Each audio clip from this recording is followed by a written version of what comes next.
Hey you guys, as you can see, I'm starting right where we left off in our previous video. I have my file open in Revit through our AWS, and I have a bunch of random components kind of scattered throughout my shed workspace. I did in my previous video change my shed file into a tiny home file, and I'm really happy that I did that because now on my Google Drive I have a couple of different files. In this video, I'm going to show you how to make your tiny home a little bit bigger. The easiest way to do that is to literally just make it longer. Now, tiny homes have a maximum square footage, and our maximum square footage for a tiny home is about 400 feet in order for it to still be considered a tiny home. And you'll find that most tiny homes have a pretty narrow width. To do the math, I'm going to have to figure out, okay, well, my tiny home is 12 feet wide, and I pulled out my phone. I'm doing that off to the side here. And the biggest I want it to be is 400 square feet, so I'm going to take 400 divided by 12, and that's about 33 feet long when I do the calculations, and boom, that's actually how far I just randomly drug this out to be. So now I have my shed a little bit bigger, and now I could consider this a tiny home because it's about 400 square feet. I could play with that a little bit. I could have it a little bit longer. Some people have a tiny home that is more like 500 square feet. So if you want to make yours a little bit longer, go for it. Now within your tiny home space, you want to start planning out. Okay, well, I got this much space. Now what am I going to do with it? Well, first thing, I'm going to choose a front entry, and typically in a tiny home in your front entry, you are going to have something like a kitchen and a living space. So I'm going to actually take my kitchen and I'm going to move my kitchenette over here. And if I go to switch to 3D view on this kitchenette, I will find that it is completely the wrong direction. So I'm going to, rather than move my door, I'm going to switch my kitchenette around. To do that, I have it selected. I'm going to grab my rotate tool. And I'm going to click somewhere to start. I want to be on a perfectly vertical line, so I'm going to click to start. And then I'm going to go all the way around 180 degrees.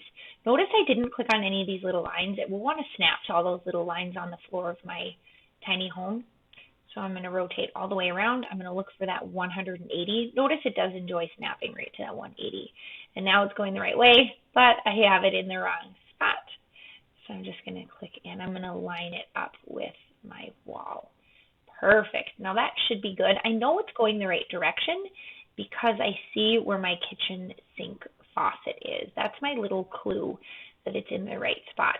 Now for me, I like to have a little bit more kitchen space, so I'm actually going to take one of my smaller kitchen cabinets that I put in for my shed project, and I'm going to put it next to my stove because I just don't want my stove right in the corner. I don't need this because my kitchenette that I chose has a refrigerator. So I'm going to take that, select it, and hit my backspace button. And I think this looks like a nice size base cabinet. Now that I have my 4 arrows going in all directions, I'm going to slide that in, and I'm going to put it in that spot. On my keyboard, I'm just using my arrow keys to slide it over, and I'm going to do the same thing with my kitchenette. I'm going to slide it over so it fits nice and tight with the kitchen base cabinet that I chose to keep. I'm going to click on the white in the background to deselect that. Now I don't need any more of these, so I'm just going to go ahead and select them and hit my backspace button and delete. Now for my tiny home, oops, I missed that one. There we go. That one's being stubborn. There we go. Now for my tiny home, I know that in the back part of my tiny home, that's where I want my bedroom space to be. And I know I love sleeping in a king size bed. There's just not space for that. So I know I'm not going to choose a king size bed. Let's try that again. And I know I don't want to choose a full size bed. So I'm going to go halfway in between and I'm going to choose a queen size bed. So I'm going to slide that queen size bed into my space. And I'm going to start to get an idea of how big my tiny home is. I know eventually I'm going to have to enclose my bathroom fixtures inside some walls, but I can't have them in my way first. So I'm just going to slide those way out of the way. All right. Now, I think I want my bathroom fixtures to be on the same wall. For plumbing purposes, it'll be easier if all of my plumbing is on the same wall. So I'm going to take my bathroom fixtures and I'm going to move them around, and my bathroom's going to be in this space. Come on, you can do it.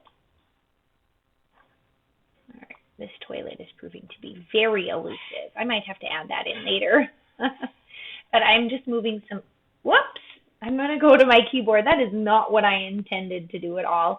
I'm going to click on cancel in the bottom corner. Boom, it went right back to where it was at. Now, I've done a lot of work. I better just hit my save icon real quick. I'm going to hit save. I don't want to lose anything. And I now have my components kind of moved around. My shed has now turned into a tiny home. And I want to add a wall because I want to enclose my bedroom and my bathroom. I want that to be very private. So I'm going to use my wall tool. Now, you'll find the basic generic wall. If you just stick with that basic generic wall, I can see that that's what's selected in my properties menu.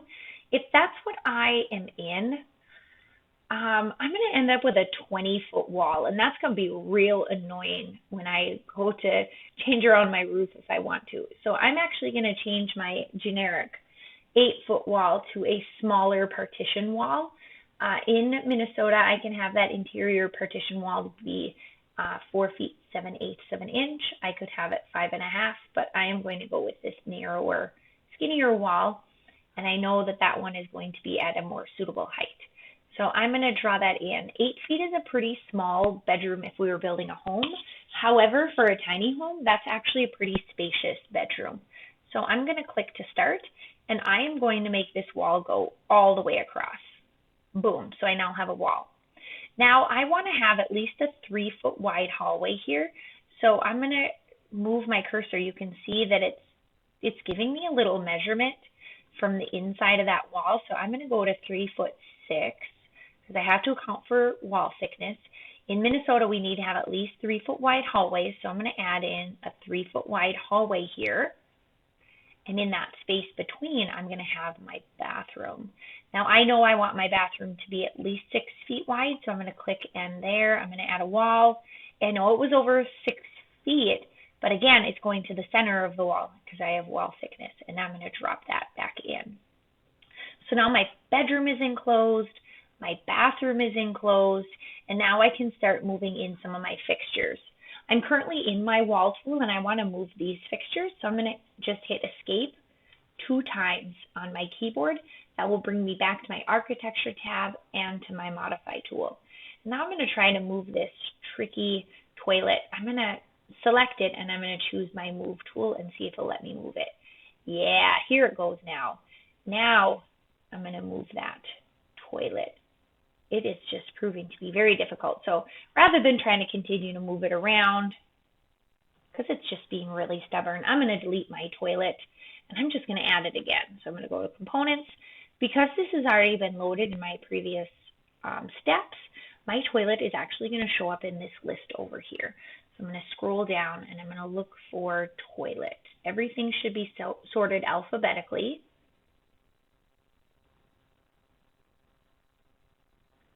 Here's my sink if I need to add that again. And here it is, my 2D toilet. And it really is being stubborn. There we go. I'm going to put my toilet right here. I don't want it to ever be the first thing that I see when I walk into a bathroom space. I'm going to tinker around with it. I'm not sure if I want it here or if I want it there. I'm going to hit escape 2 times on my keyboard, and I'm going to move my shower over. I am using my arrow keys on my keyboard right now to move it really fine-tuned. And now that I have this all set up, I kind of like the toilet better here compared to here because I know I have to plan my door somewhere and I know I need to have also a vanity in here. So I'm just going to hang tight with that plan. Let's see if I can move my sink. My sink is also being really stubborn. It's not letting me move that. So I'm just going to say, I'll just add it again. So I'm going to click on my drop down. I know that my sink was right here. Here's my vanity sink. And I'm going to plop it right here, but that's not in the right spot because I need to have my faucet coming out of the wall. So I'm just going to tinker around these buttons here. It is really not letting me tinker around the way I want to, so I'm going to have to rotate it. I'm going to go here. I need to rotate it 90 degrees. Boom. There we go. Now I can use my arrow key to back that up to the wall.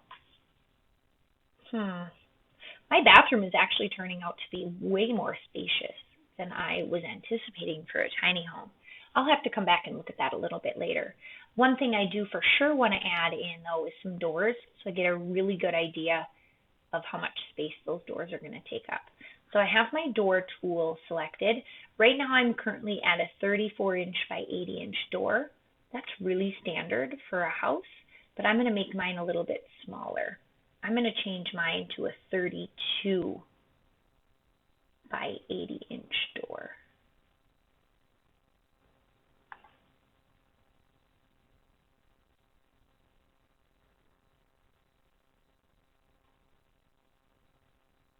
Well, we'll just go 32 by 84. That'll be fine.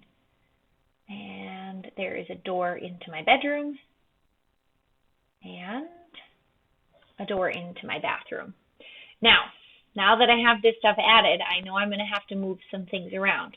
I'm going to have to move this wall around. I'm going to have to fix my door. So I'm going to hit escape, and I'm going to fix my door. My door is swinging the wrong direction. We can't have a door swing and hit something. What we need to do is have a door swing so it hits a wall.